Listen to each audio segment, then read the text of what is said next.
અર્બુદ education ચેનલમાં તમારું સ્વાગત છે। આગળ જોયું આપણે સ્વાધ્યાય 3.3 અને આજે જોવાના છીએ ચેપ્ટર 3 ની ચતુષ્કોણની સમજ।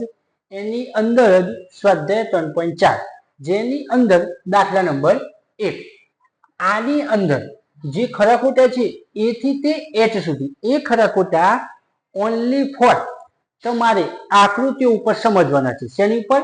આકૃતિ। કઈ કઈ આકૃતિ? લંબચોરસ, ચોરસ, समांतर बाजू चतुष्कोण, समलंब चतुष्कोण, पतंगाकार चतुष्कोण ए बधी ज माहिती અહીં આપણે જોશું। ક્લિયર? પહેલા તો સમજી લઈએ આકૃતિઓ। આ જે વાત કરીએ ચોરસ, ચોરસની અંદર ચારે બાજુ કેવી હશે? સરખી। કેવી હશે? સરખી। ચોરસની અંદર ચારે બાજુઓ સરખી એટલે શું કહેવાશે? એને ચોરસ। પછી વાત કરું લંબચોરસ, લંબચોરસની અંદર યાદ રાખજો ફક્ત ને ફક્ત સામસામેની બાજુઓ સરખી હોય। કેવી? સામસામેની બાજુઓ સરખી। શેની અંદર? લંબચોરસની અંદર। શેની અંદર? લંબચોરસ। પછી વાત કરીએ આપણે સમાંતર બાજુ ચતુષ્કોણ, સમાંતર બાજુ ચતુષ્કોણની અંદર સામસામેની કેટલી જોડ સરખી? બે જોડ। કેટલી જોડ સરખી હશે? બે જોડ સરખી હશે। ફરીથી સમાંતર બાજુ ચતુષ્કોણની અંદર સામસામેની કેટલી જોડ સરખી હશે? બે જોડ। આ એક જોડ અને આ બીજી જોડ। ક્લિયર? જ્યારે સમલંબની અંદર, સમલંબની અંદર ફક્ત ને ફક્ત કેટલી જોડ સરખી હોય? એક જ જોડ। કેટલી જોડ સરખી હોય? એક જ। ફરીથી સમાંતર બાજુ ચતુષ્કોણની અંદર સામસામેની બે જોડ સરખી, સમલંબ ચતુષ્કોણની અંદર કેટલી જોડ સરખી? એક જોડ। કેટલી જોડ સરખી?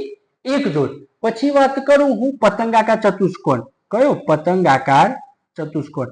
પતંગાકાર ચતુષ્કોણની અંદર યાદ રાખજો પતંગાકાર ચતુષ્કોણની અંદર પાસ પાસેની જોડ કેવી હોય? સમાન। બધી જોડ સમાન હોય નહીં। પતંગાકાર ચતુષ્કોણની અંદર આ પાસ પાસે છે, આ પાસ પાસે બાજુઓ એ બંનેની જોડ કેવી હોય? સમાન। આ બંનેની સમાન અને આ બંનેની સમાન હશે। જેમ કે આ 4 સેમી તો આ પણ 4 સેમી, આ 3 સેમી, આ પણ 3। પાસ પાસેની જોડ કેવી હશે? સમાન। કેવી હશે? સમાન। આટલી આકૃતિઓ તમારે સમજવાની। હવે શરૂ કર્યું આપણે ખરા ખોટા શરૂ કરશું। જેની અંદર પહેલું દરેક લંબચોરસ ચોરસ છે। જો દરેક પછી જે આકૃતિ તમને કીધી હોય, દરેક પછી જે આકૃતિ તમને કીધી હોય એ દોરી દો। લંબચોરસ, લંબચોરસમાં આપણે જોઈએ લંબચોરસની અંદર સામસામેની બાજુ કેવી હોય? સમાન। સામસામેની બાજુ કેવી હોય? સમાન। આ બંને સરખી, આ બંને સરખી। દરેક લંબચોરસ ચોરસ કહેવાશે જ્યારે ચોરસની અંદર તમે જોશો ચોરસમાં ચારે બાજુ કેવી હોય? સમાન। કેવી હોય? સમાન। ફરીથી લંબચોરસમાં સામસામેની બાજુઓ સરખી, ચોરસમાં બધી બાજુઓ સરખી। ક્લિયર? તો લંબચોરસને કોઈ દિવસ ચોરસ કહેવાશે નહીં। ક્લિયર? તો આ વિધાન કેવું આવશે? ખોટું। કેવું આવશે? ખોટું। કારણ કે ચોરસમાં બધી બાજુઓ સરખી છે, લંબચોરસમાં બધી બાજુઓ સરખી હોતી નથી। ક્લિયર? બીજું, હવે દરેક સમબાજુ ચતુષ્કોણ, સમબાજુ ચતુષ્કોણમાં આપણે આકૃતિ દોરીએ સમબાજુ ચતુષ્કોણની આ રીતે હું દોરું સમબાજુ ચતુષ્કોણ। સમબાજુ એટલે બધી બાજુ કેવી? સમાન। કેવી કહેવાય? સમાન। દરેક સમબાજુ ચતુષ્કોણ સમાંતર બાજુ દોરું સમાંતર, સમાંતરની અંદર મેં કીધું સમાંતર બાજુ ચતુષ્કોણમાં સામસામેની બાજુ કેવી હોય? સરખી હોય। કેવી હોય? સરખી। આ સરખી અને આ પણ સરખી। આની અંદર આ સરખી, આ સરખી, આ સરખી, આ સરખી। તો દરેક સમબાજુ ચતુષ્કોણ સમાંતર બાજુ ચતુષ્કોણ છે। તો આ વિધાન કેવું આવશે? સાચું। કેવું કહેવાશે? સાચું। ક્લિયર? હવે જુઓ દરેક ચોરસ સમબાજુ ચતુષ્કોણ છે, ચોરસમાં બધી બાજુઓ સરખી, સમબાજુમાં સમ એટલે સમબાજુ ચતુષ્કોણમાં પણ બધી બાજુઓ સરખી, તેમજ લંબચોરસ પણ છે। સમજો આ દોરું ચોરસ, ચલો ચોરસમાં 4 સેમી, 4 સેમી, 4 સેમી, 4 સેમી। સમબાજુ ચતુષ્કોણ તો સરખું જ હોય। લંબચોરસ, લંબચોરસમાં 4 સેમી, આ પણ 4 સેમી। લંબચોરસમાં આ ચોરસ છે, ચોરસમાં જુઓ તમે આ બાજુ કેવી થી? સમાન। અહીં પણ કેવી થાય? સમાન। ક્લિયર? સમજાયું? આ બંને બાજુ સમાન થાય તો આ બંને બાજુ પણ લંબચોરસમાં કેવી છે? સમાન જ છે. તો દરેક પણ લંબચોરસ હોય એને ચોરસ ના કહેવાય, પણ જે ચોરસ હશે એને સમબાજુ પણ કહેવાશે અને લંબચોરસ પણ કહેવાશે. કારણ કે ચોરસમાં સામસામી બાજુઓ સરખી હોય તો લંબચોરસમાં પણ સરખી હોય જ. એક શરત જોવાની, જો અહીં જુઓ આ બંને સરખું થઈ ગયું તો લંબચોરસમાં પણ આ બંને સરખું હોય. અહીં ચોરસમાં પણ આ બંને ચાર ચાર સરખા થયા તો અહીં પણ આ બંને સરખા હશે. ક્લિયર? તો આ વિધાન કેવું કહેવાશે? સાચું. ચલો, દરેક ચોરસ સમાંતર બાજુ ચતુષ્કોણ નથી. ચોરસ હું દોરું, આ ચોરસ દોરી, ચોરસમાં ચારે બાજુ કેવી? સરખી. કેવી છે? સરખી. સમાંતર બાજુ ચતુષ્કોણ દોરું, સમાંતર બાજુ ચતુષ્કોણ. સમાંતર બાજુ ચતુષ્કોણમાં મેં તમને કીધું સામસામેની બાજુઓ કેવી? સમાન. આ સમાન તો આ પણ સમાન, આ સમાન તો આ પણ સમાન. તો ચોરસમાં પણ એવું જ હોય. ક્લિયર? તો દરેક ચોરસ એ સમાંતર બાજુ ચતુષ્કોણ કહેવાશે. કારણ કે ચોરસમાં જો હવે આ બંને માપ સરખા, આ બંને માપ પણ સરખા. સમાંતર બાજુ ચતુષ્કોણમાં આ બંને માપ સરખા તો આ બંને માપ પણ સરખા જ. કારણ કે સમાંતર બાજુ ચતુષ્કોણમાં કેટલી જોડ સરખી હોય? બે જોડ. કેટલી જોડ સરખી હોય? બે. તો ચોરસને સમાંતર બાજુ ચતુષ્કોણ કહેવાશે. પણ અહીં શું કીધું છે? નથી. તો આવી ધન કેવું આવશે? ખોટું. કેવું આવશે? ખોટું. ક્લિયર? સમજાઈ ગયું? આગળ ઈની વાત કરું. દરેક પતંગાકાર ચતુષ્કોણ, પતંગાકાર દોરીએ. ચલો, પતંગાકારમાં કીધું દરેક પતંગાકાર ચતુષ્કોણ સમબાજુ ચતુષ્કોણ છે. સમબાજુ એટલે શું કહેવાય? બધી બાજુ સરખી. કેવી કહેવાય? બધી બાજુ સરખી. પણ પતંગાકારમાં બધી બાજુ સરખી હોય નહીં. પતંગાકારમાં પાસપાસીની બાજુઓ સરખી હોય. આ બંને સરખી હોય અને આ બંને સરખી હોય. બધી બાજુઓ સરખી હોય નહીં. તો આવી ધન કેવું આવશે? ખોટું. કેવું આવશે? ખોટું. આગળ દરેક સમબાજુ ચતુષ્કોણ પતંગાકાર ચતુષ્કોણ છે. સમબાજુ ચતુષ્કોણ દોર્યું. ચલો આ રીતે દોર્યું. અમે આકૃતિ દોરી. આની અંદર આ સમબાજુ, આ 4 સેમી, આ 4 સેમી, આ 4 સેમી, આ 4. ચારે બાજુઓ સરખી છે તો સમબાજુ ચતુષ્કોણ થઈ ગયો. ક્લિયર? હવે આપણે સાબિત કરવા એક જ કારણ જોવો. શું જોવે? એક જ કારણ. દરેક સમબાજુ ચતુષ્કોણ પતંગાકાર છે તો જો આ બંને સરખા તો આ પાસ પાસે સરખા થયા. પતંગાકારનો નિયમ શું છે? પાસ પાસેની બાજુઓ સરખી થાય. અહીં સમબાજુ ચતુષ્કોણમાં પાસ પાસેની બાજુઓ સરખી થાય છે. તો આવી ધન કેવું આવે? સાચું. કેવું આવે? સાચું. બેમાં કન્ફ્યુઝન થશે. દરેક લંબચોરસ એ ચોરસ ના હોય, પણ ચોરસ એ લંબચોરસ હોય. પતંગાકાર ચતુષ્કોણ સમબાજુ કહેવાય નહીં, પણ સમબાજુ ચતુષ્કોણ પતંગાકાર કહેવાશે. આગળ દરેક સમાંતર બાજુ ચતુષ્કોણ સમલંબ ચતુષ્કોણ છે. સમાંતર બાજુ ચતુષ્કોણ, સમાંતર બાજુ ચતુષ્કોણ આ બંને જોડ સરખી થાય. ક્લિયર? મેં કીધું હવે સમલંબ, હું સમલંબ દોરું. સમલંબની અંદર જો આ ખાલી આકૃતિ દોરીને બતાવું છું, સમલંબ આવી હોય નહીં.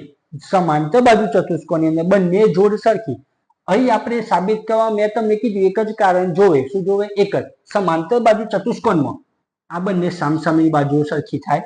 આ એક જોડ સરખી થી તો સમલંબમાં પણ આ બંને જોડ સરખી થાય. તો આ વિધાન કેવું આવે? સાચું. કેવું આવશે? સાચું. ક્લિયર? દરેક ચોરસ સમલંબ ચતુષ્કોણ છે. આ ચોરસમાં ચારે બાજુઓ કેવી થાય? સમાન. આ સમાન તો આ પણ સમાન. આ બંને સમાનથી તો સમલંબમાં જો આ બંને પણ સમાન થાય છે. હા, ચોરસમાં બધી બાજુઓ સરખી થાય બરોબર, પણ ચોરસ એને સમલંબ કહેવાય તો આ કહેવાય. કારણ કે સમલંબનો શું નિયમ છે? સામસામેની એક જોડ સરખી. તો ચોરસમાં જુઓ આ એક જોડ સરખી થઈ ગઈ તો આને સમલંબ પણ કહી શકાય. તો દરેક ચોરસ સમલંબ ચતુષ્કોણ કહી શકાય. તો વિધાન કેવું આવશે? સાચું. તો આ હતો દાખલા નંબર 1. 2 અને દાખલા નંબર 3. દાખલા નંબર 2 શું કહેવા માંગે છે? એવા ચતુષ્કોણના નામ આપો કે જેમાં A અને B પ્રશ્ન છે. ચતુષ્કોણ એવા કહેવાના છે જે A અને B પ્રશ્નો પૂછ્યા છે. ચતુષ્કોણના નામ આપણે જણાવવાના. એ પ્રશ્ન ચારે બાજુની લંબાઈ સમાન હોય. આપણે આગળ જોયું, મેં તમને કીધું ખરા ખોટામાં બે આકૃતિઓ એવી હતી કે જેની ચારે બાજુની લંબાઈ કેવી હતી? સમાન હતી. કેવી હતી? સમાન. એક આકૃતિ તો તમને બધાને આવડે છે. એક આકૃતિ કઈ હતી? ચોરસ. કઈ હતી? ચોરસ. અને બીજી આકૃતિ કઈ સાહેબ? બીજી આકૃતિ યાદ કરો. કઈ હતી? ચારે બાજુની લંબાઈ સમાન. એક હતી ચોરસ અને બીજી હતી સમબાજુ ચતુષ્કોણ. શું હતી? સમબાજુ ચતુષ્કોણ. ક્લિયર? ચોરસની વ્યાખ્યા શું થાય? જેની ચારે બાજુની લંબાઈ સમાન હોય તેને શું કહેવાય? ચોરસ. અને ચોરસની બીજું કહેવું હોય તો શું કહેવાય? સમબાજુ ચતુષ્કોણ. જેની ચારે બાજુની લંબાઈ સમાન અને કાટખૂણો કેવો? 90 અંશનો. કેવો? 90 અંશનો. એટલે કહેવાય સમબાજુ ચતુષ્કોણ. ક્લિયર?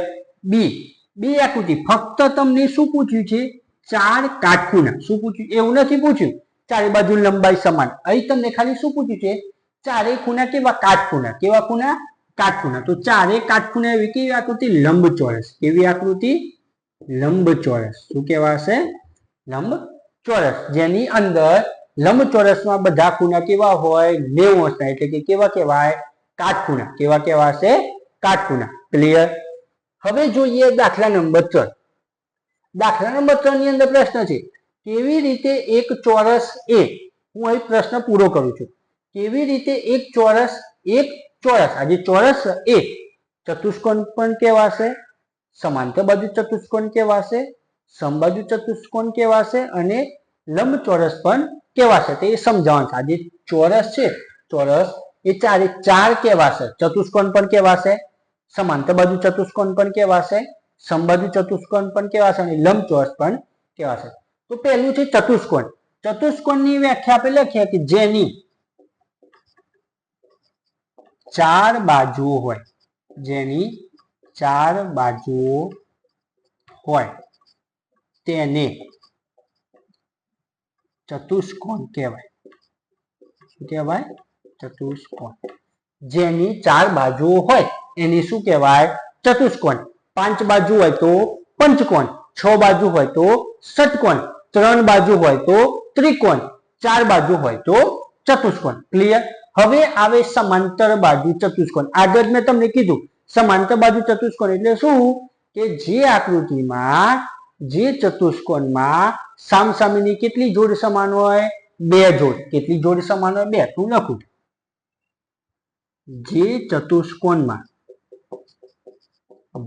ચતુષ્કોણમાં સામસામેની